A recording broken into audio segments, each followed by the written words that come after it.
Hi നമസ്കാരം. ഏവർക്കും PSC ക്ലൈമറിൻ്റെ പുതിയൊരു ക്ലാസ്സിലേക്ക് സ്വാഗതം. അപ്പോൾ നമ്മൾ ഡിഗ്രി പ്രിലിംസിൻ്റെ ഒരു ക്വസ്റ്റ്യൻ പേപ്പറും അതിൻ്റെ റിലേറ്റഡ് ഫാക്റ്റുമാണ് ഡിസ്കസ് ചെയ്തുകൊണ്ടിരിക്കുന്നത്. അപ്പോൾ ഇതുവരെ ഞാനിങ്ങനെ ഒരു ക്വസ്റ്റ്യൻ പേപ്പർ ഓർഡറിലാണ് ഡിസ്കസ് ചെയ്ത് പോയത്. ഞാൻ വിചാരിച്ചു ഈ ക്വസ്റ്റ്യൻ പേപ്പറിൽ തന്നെ ഓരോ ടോപ്പിക് വൈസ്, ഇപ്പോൾ ഇക്കണോമിക്സിൽ നിന്ന് ചോദിച്ച ക്വസ്റ്റ്യൻസും അതിൻ്റെ റിലേറ്റഡ് ഫാക്റ്റും, അല്ലെങ്കിൽ ജോഗ്രഫിയിൽ നിന്ന് ചോദിച്ചവ, കലാ സാഹിത്യം ആ ഒരു മേഖലയുമായി ബന്ധപ്പെട്ടത്, സയൻസ് ആൻഡ് ടെക്നോളജി, അങ്ങനെ സെപ്പറേറ്റ് ആയിട്ട് ചെയ്യാമെന്ന് വിചാരിച്ചു. അങ്ങനെ നമുക്ക് ആ ക്വസ്റ്റ്യൻ പേപ്പർ കംപ്ലീറ്റ് ചെയ്യാം. ഓക്കെ, അപ്പോൾ ഇന്നത്തെ ക്ലാസ്സിൽ നമ്മൾ ഡിസ്കസ് ചെയ്യുന്നത് ഇക്കണോമിക്സിൽ നിന്ന് ചോദിച്ച ക്വസ്റ്റ്യൻസും അതിൻ്റെ റിലേറ്റഡ് ഫാക്റ്റുമാണ്. അപ്പോൾ അതിൽ ഓൾറെഡി ഒരെണ്ണം നമ്മൾ ചെയ്തിട്ടുണ്ടായിരുന്നു, ഒരു ക്വസ്റ്റ്യൻ നമ്മൾ ഡിസ്കസ് ചെയ്തിട്ടുണ്ടായിരുന്നു കഴിഞ്ഞ ക്ലാസ്സിൽ. അത് പഞ്ചവത്സര പദ്ധതിയുമായിട്ട് ബന്ധപ്പെട്ട് ചോദിച്ച ക്വസ്റ്റ്യൻ ആയിരുന്നു. അതായത് 12ാം പഞ്ചവത്സര പദ്ധതിയുടെ പ്രധാന ആശയം അല്ലെങ്കിൽ ലക്ഷ്യം എന്താണെന്നുള്ള രീതിയിൽ. അതിൽ കറക്റ്റ് ആൻസർ വരുന്നത് ഓപ്ഷൻ ബി ആയിരുന്നു. വേഗതയേറിയതും കൂടുതൽ ഉൾക്കൊള്ളുന്നതും സുസ്ഥിരവുമായിട്ടുള്ള വളർച്ച എന്നുള്ളതായിരുന്നു. അപ്പോൾ അതിൻ്റെ ഡീറ്റെയിൽസും അതേപോലെ തന്നെ അതുമായിട്ട് റിലേറ്റഡ് ആയിട്ടുള്ള കുറച്ച് ഫാക്റ്റ് നമ്മൾ കഴിഞ്ഞ ക്ലാസ്സിൽ വളരെ ഡീറ്റെയിൽ ആയിട്ട് ഡിസ്കസ് ചെയ്തു. സോ അതിൻ്റെ വീഡിയോ ലിങ്ക് ഞാൻ ഡിസ്ക്രിപ്ഷൻ ബോക്സിൽ പ്രൊവൈഡ് ചെയ്യാം. നിങ്ങൾക്ക് കാണാൻ താല്പര്യമുള്ളവർ അത് കാണുക കേട്ടോ. അപ്പോൾ ഇന്നത്തെ ഈ ഒരു ക്ലാസ്സിൽ നമ്മൾ ഈ ഒരു ക്വസ്റ്റ്യൻ്റെ ഒരുപാട് റിലേറ്റഡ് ഫാക്റ്റുകൾ പറയുന്നില്ല. അടുത്ത ക്വസ്റ്റ്യനിലേക്ക് പോവാം. അടുത്ത ക്വസ്റ്റ്യൻ റിസർവ് ബാങ്ക് ഓഫ് ഇന്ത്യയുമായിട്ട് ബന്ധപ്പെട്ട് ചോദിച്ചതാണ്. ഇത് ഇക്കണോമിക്സിൻ്റെ ഭാഗത്തു നിന്ന് ചോദിച്ചൊരു ക്വസ്റ്റ്യൻ ആണ്. പക്ഷേ ഇതിൻ്റെ ആൻസർ കീയിൽ അല്ലെങ്കിൽ നമ്മുടെ ഫൈനൽ ആൻസർ കീ വന്ന സമയത്ത് ഈ ഒരു ക്വസ്റ്റ്യൻ ഡിലീറ്റഡ് ആണ്. കാരണം ഇതിൻ്റെ കറക്റ്റ് ആൻസർ ഇതിലില്ല. ഓക്കെ, അപ്പോൾ നമുക്ക് എന്തായാലും റിസർവ് ബാങ്ക് ഓഫ് ഇന്ത്യയുമായിട്ട് ബന്ധപ്പെട്ട് കുറച്ച് കാര്യങ്ങളൊന്ന് പഠിച്ചു വച്ചേക്കാം. അപ്പോൾ നമുക്കറിയാം, റിസർവ് ബാങ്ക് ഓഫ് ഇന്ത്യ നിലവിൽ വന്ന വർഷം ചോദിച്ചിട്ടുണ്ടെങ്കിൽ അത് 1935 ഏപ്രിൽ 1 ഇത് പരീക്ഷകളിലൊക്കെ ചോദിച്ചിട്ടുള്ളതാണ്. മുൻപ് നടന്ന പരീക്ഷകളിൽ ചോദിച്ചിട്ടുണ്ട്. So reserve bank of India നിലവിൽ വന്നത് 1935 എന്നൊന്ന് ഓർത്തു വച്ചേക്കാം. ഇനി ഈ റിസർവ് ബാങ്ക് ഓഫ് ഇന്ത്യ ദേശസാൽക്കരിച്ച വർഷം എന്നാണെന്ന് ചോദിച്ചാൽ അതൊന്ന് ഓർത്തു വച്ചേക്കുക. 1949 ജനുവരി 1 എന്നാണ്. 1949 ജനുവരി 1. അടുത്തത് മുമ്പും PSC ചോദിച്ചിട്ടുള്ള ഒരു ക്വസ്റ്റ്യൻ ആണ്. കേന്ദ്ര ബാങ്ക് എന്നറിയപ്പെടുന്നത് റിസർവ് ബാങ്കാണ്. കേന്ദ്ര ബാങ്ക് എന്നറിയപ്പെടുന്നത് റിസർവ് ബാങ്കാണ്. അതേപോലെ തന്നെ ബാങ്കേഴ്സ് ബാങ്ക് അല്ലെങ്കിൽ ബാങ്കുകളുടെ ബാങ്ക് എന്നറിയപ്പെടുന്നത് ഏതാണ്? റിസർവ് ബാങ്കാണ് എന്നൊന്ന് ഓർത്തു വച്ചേക്കും. അപ്പോൾ ബാങ്കേഴ്സ് ബാങ്ക് എന്നറിയപ്പെടുന്നുണ്ട്, അതേപോലെ തന്നെ കേന്ദ്ര ബാങ്ക് എന്ന് അറിയപ്പെടുന്നുണ്ട്. ഇനി ഏതു നിയമപ്രകാരമാണ് ഇന്ത്യയിൽ റിസർവ് ബാങ്ക് രൂപീകരിച്ചതെന്ന് ചോദിച്ചാൽ 1934 reserve bank of India act പ്രകാരമാണ്. രൂപീകരിച്ചത് 1935 നമ്മൾ പറഞ്ഞു അല്ലേ, വർഷം നമ്മൾ പറഞ്ഞു. അപ്പോൾ ഇത് 1934 റിസർവ് ബാങ്ക് ഓഫ് ഇന്ത്യയുടെ ആക്ട് പ്രകാരമാണ് ഇത് രൂപീകരിച്ചത് എന്നുള്ള കാര്യം കൂടി ഒന്ന് ഓർത്തു വച്ചേക്കുക.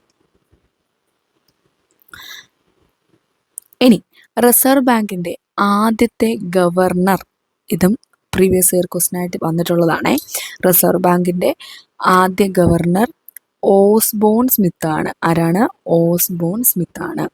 അതേപോലെ റിസർവ് ബാങ്ക് ഓഫ് ഇന്ത്യയുടെ ആസ്ഥാനം എവിടെയാണെന്ന് ചോദിച്ചാൽ മുംബൈയിലാണ്. സോ റിസർവ് ബാങ്ക് ഓഫ് ഇന്ത്യയുടെ ആദ്യത്തെ ഗവർണർ ഓസ്ബോൺ സ്മിത്ത് ആണ്. ഇതിൻ്റെ ആസ്ഥാനം വരുന്നത് എവിടെയാണ്? മുംബൈയിലാണ്.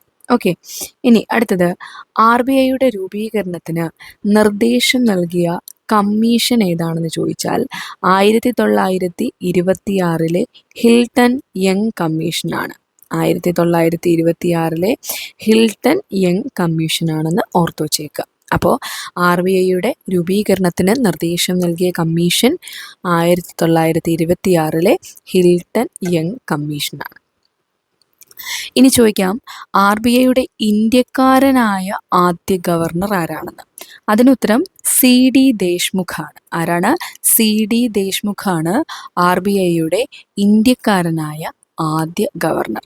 അതേപോലെ തന്നെ പ്രധാനമന്ത്രി പദവിയിലെത്തിയ ആദ്യ റിസർവ് ബാങ്ക് ഗവർണർ ചോദിച്ചാൽ അത് മൻമോഹൻ സിംഗ് ആണ്. എന്താണ്? പ്രധാനമന്ത്രി പദവിയിലെത്തിയ ആദ്യ റിസർവ് ബാങ്ക് ഗവർണർ ആരാണ്? മൻമോഹൻ സിംഗ് ആണ്. ഇനി അത്രയാണ് നമുക്ക് റിസർവ് ബാങ്കിനെ പറ്റി പറയാനുള്ളത്. ഓക്കെ, അപ്പോൾ ആ ക്വസ്റ്റ്യൻ്റെ ആൻസർ ഇല്ലാത്തതുകൊണ്ട് തന്നെ നമ്മളത് ഡിസ്കസ് ചെയ്യുന്നില്ല, ക്വസ്റ്റ്യൻ ഡിസ്കസ് ചെയ്യുന്നില്ല കേട്ടോ. അടുത്ത ക്വസ്റ്റ്യനിലേക്ക് വരാം. GSTയുമായിട്ട് ബന്ധപ്പെട്ട ഒരു ക്വസ്റ്റ്യനാണ്. നമുക്കറിയാമല്ലോ, എപ്പോഴും വിവിധ പരീക്ഷകളിലായിട്ട് ഇപ്പോൾ GSTയിൽ നിന്നുള്ള ഒരുപാട് ക്വസ്റ്റ്യൻസ് കണ്ടുവരാറുണ്ട്. സോ അത്രയും ഇമ്പോർട്ടൻ്റ് ആണ്. ക്വസ്റ്റ്യൻ ഇതാണ്: GSTക്ക് കീഴിലുള്ള ഇറക്കുമതിക്ക് താഴെ പറയുന്ന നികുതികളിൽ ഏതാണ് ചുമത്തുക? ഇറക്കുമതിക്ക് ചുമത്തുന്ന ഏതാണ്? IGST ആണ് അല്ലേ? അതായത് മറ്റൊരു രാജ്യത്ത് നിന്നല്ലേ, ഒരു ഇൻഡർസ്റ്റേറ്റ് കച്ചവടം അല്ലെങ്കിൽ ഒരു വ്യവസായമാണ് നടക്കുന്നത് ഇറക്കുമതി എന്ന് പറയുമ്പോൾ. അപ്പോൾ അതുകൊണ്ട് തന്നെ IGST ആണ് ചുമത്തുന്നത്. അപ്പോൾ എന്താണ് IGST? പിന്നെ ബാക്കി GSTനെ പറ്റി കുറച്ച് കാര്യങ്ങളൊക്കെ നമുക്ക് നോക്കാം. അപ്പോൾ നമുക്കറിയാം, GST നിലവിൽ വന്നത് 2017 ഏത് അമെൻമെൻ്റ് ആണ്, ഏത് ഭേദഗതിയാണ്? 101 ഭേദഗതിയാണ്. ഇത് എപ്പോഴും ചോദിച്ച് കാണാറുള്ളതാണ് കേട്ടോ. അപ്പം 101 ഭേദഗതിയോടെയാണ്, അല്ലെങ്കിൽ ആ ഭേദഗതിയിലാണ് GST നിലവിൽ വന്നത് 2017. പിന്നെ GST എന്ന് പറയുന്നത് ഒരു ഇൻഡയറക്റ്റ് ടാക്സ് ആണ്. ഞാൻ ഈ ഒരു സെൻറ്റൻസ് ഒന്നും കംപ്ലീറ്റ് വായിക്കുന്നില്ല. നമുക്ക് എന്താണോ പരീക്ഷയ്ക്ക് ആവശ്യം അത് മാത്രം ജസ്റ്റ് ഒന്ന് പറഞ്ഞു പോവുകയാണ്. അപ്പോൾ നമ്മൾ പറഞ്ഞു, ഏതാണ് കോൺസ്റ്റിറ്റ്യൂഷണൽ അമെൻമെൻറ്റ്? 101 അല്ലേ? 101 ഭേദഗതിയിലാണ് GST അവതരിപ്പിച്ചത്. 2017. ദെൻ ഇതൊരു ഇൻഡയറക്റ്റ് ടാക്സ് ആണ്. GST എന്നാൽ എന്താണ്? ഒരു പരോക്ഷ നികുതിയാണ്. ഇനി അതേപോലെ ഈ GSTക്ക് ഡുവൽ സ്ട്രക്ചറാണുള്ളത്.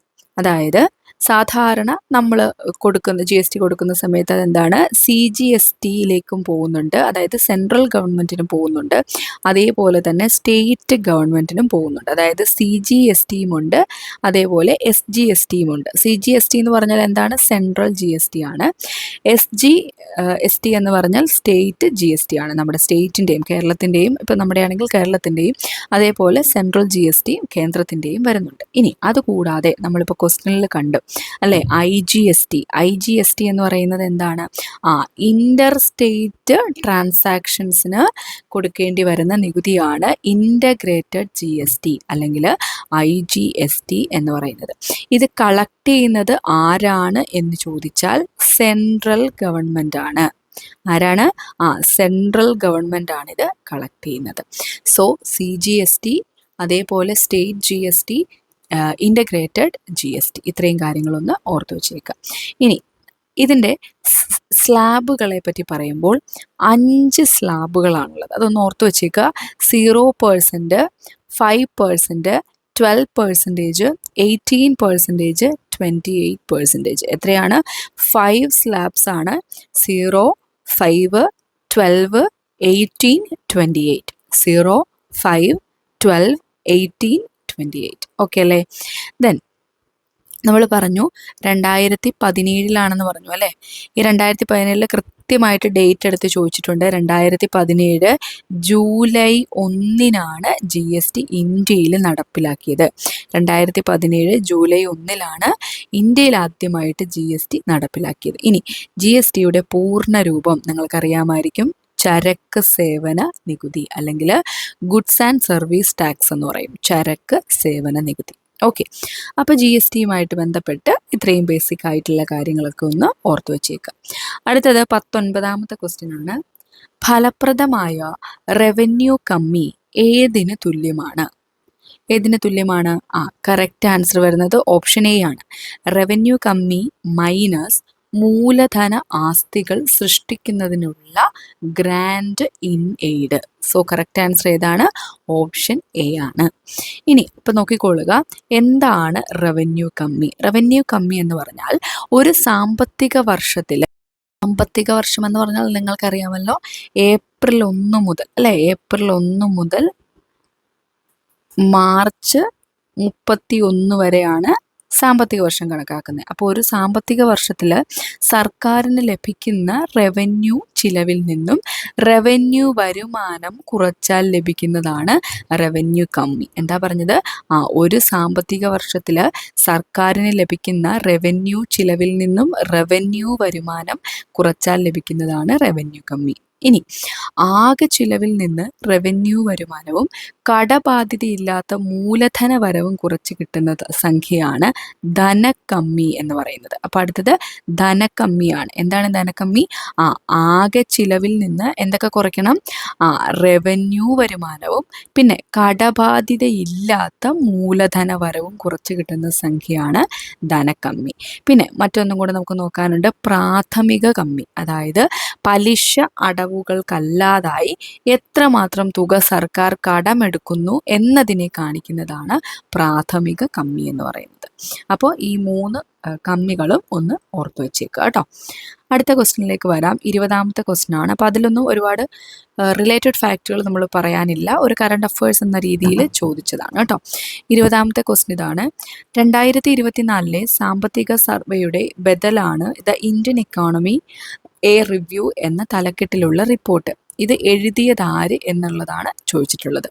ഇവിടെ കറക്റ്റ് ആൻസർ വരുന്നത് ഓപ്ഷൻ സി ആണ്. വി അനന്ത നാഗേശ്വരനാണ് ഈ ഒരു the Indian economy a review എന്ന റിപ്പോർട്ട് എഴുതിയത്. സോ കറക്റ്റ് ആൻസർ വരുന്നത് ഓപ്ഷൻ സി ആണ്. അടുത്ത 21ാമത്തെ ക്വസ്റ്റ്യൻ. സർവീസ് ഡെലിവറി മേഖലയിലെ പ്രതീക്ഷകളും മാനദണ്ഡങ്ങളും വ്യക്തമായി ക്രോഡീകരിക്കുന്ന പൗരന്മാരും സേവന വിതരണദാതാക്കളും തമ്മിലുള്ള പൊതു കരാറുകൾ, പൊതു ഉടമ്പടി തിരിച്ചറിയുക. ഇവിടെ കറക്റ്റ് ആൻസർ വരുന്നത് ഓപ്ഷൻ ബി ആണ്, സിറ്റിസൺ ചാർട്ടർ. എന്താണ്? Citizen charter. ഓക്കെ, അപ്പോൾ രണ്ടും ഒന്ന് ഓർത്ത് വെച്ചേക്കുക. ഇനി അടുത്ത ലാസ്റ്റ് ക്വസ്റ്റ്യൻ, ഇക്കണോമിക്സുമായിട്ട് റിലേറ്റ് ചെയ്ത് ഈ ഒരു ക്വസ്റ്റ്യൻ പേപ്പറിൽ ചോദിച്ച ലാസ്റ്റ് ക്വസ്റ്റ്യൻ ഇതാണ്. NSSOൻ്റെ പൂർണ്ണ രൂപം. അപ്പോൾ ഇതിൽ ക്വസ്റ്റ്യൻ ക്യാൻസൽ ചെയ്തതാണ്, കാരണം 2 ഓപ്ഷനും ഉണ്ട്. നാഷണൽ സാമ്പിൾ സർവേ ഓർഗനൈസേഷനും ഉണ്ട്, നാഷണൽ സാമ്പിൾ സർവേ ഓഫീസിനും ഉണ്ട്. അപ്പം ഇപ്പോഴത്തെ പേര് നാഷണൽ സാമ്പിൾ സർവേ ഓഫീസ് എന്നാണ്, പക്ഷെ മുമ്പ് നാഷണൽ സാമ്പിൾ സർവേ ഓർഗനൈസേഷൻ എന്നായിരുന്നു അറിയപ്പെട്ടത്. സോ രണ്ടും ഓപ്ഷനിലുള്ളത് കൊണ്ടാവാം ഈ ക്വസ്റ്റ്യൻ PSC ഫൈനൽ ആൻസർ കീയിലേക്ക് വന്നപ്പോൾ ഡിലീറ്റ് ചെയ്തിട്ടുണ്ട്. അപ്പോൾ നമുക്കൊന്ന് പഠിച്ചു വച്ചേക്കാം. ഈ ഒരു NSSO, അതായത് അതിൻ്റെ ശരിക്കും ഇപ്പോൾ ഉള്ള ഫുൾ ഫോം എന്ന് പറയുന്നത് നാഷണൽ സാമ്പിൾ സർവേ ഓഫീസ് എന്നായിരുന്നു. ഇത് മുമ്പ് ഫോർമർലി അറിയപ്പെട്ടിരുന്നത് നാഷണൽ സാമ്പിൾ സർവേ ഓർഗനൈസേഷൻ എന്നായിരുന്നു. അപ്പോൾ മുമ്പ് ഓർഗനൈസേഷൻ എന്നായിരുന്നു അറിയപ്പെട്ടത്, ഇപ്പോഴോ ഓഫീസ് എന്നാണ് അറിയപ്പെടുന്നത്. അപ്പോൾ അതാണ് 1ാമത്തെ പോയിന്റ് ഓർത്ത് വെക്കേണ്ടത്. ഇനി അടുത്തതായിട്ട് ഇത് എന്നാണ് ഫോം ചെയ്തത്? 1950-ലാണ്. അപ്പോൾ NSSO ഫോം ചെയ്തത് എന്നാണ്? 1950-ലാണ്. ഇനി ഇപ്പോൾ ഈ NSSOയും അതേപോലെ CSO, നമ്മുടെ സെൻട്രൽ സ്റ്റാറ്റിസ്റ്റിക്കൽ ഓഫീസ് എന്ന് പറയും, അതായത് എന്താണ് നമ്മുടെ ദേശീയ വരുമാനമൊക്കെ കണക്കാക്കുന്ന ആ ഒരു ഏജൻസിയും കൂടെ മെർജ് ചെയ്ത് NSO ആയിട്ട് മാറിയിട്ടുണ്ട്. അപ്പോൾ അത് റിലേറ്റ് ചെയ്തും PSC ചോദിക്കാറുണ്ട് കേട്ടോ.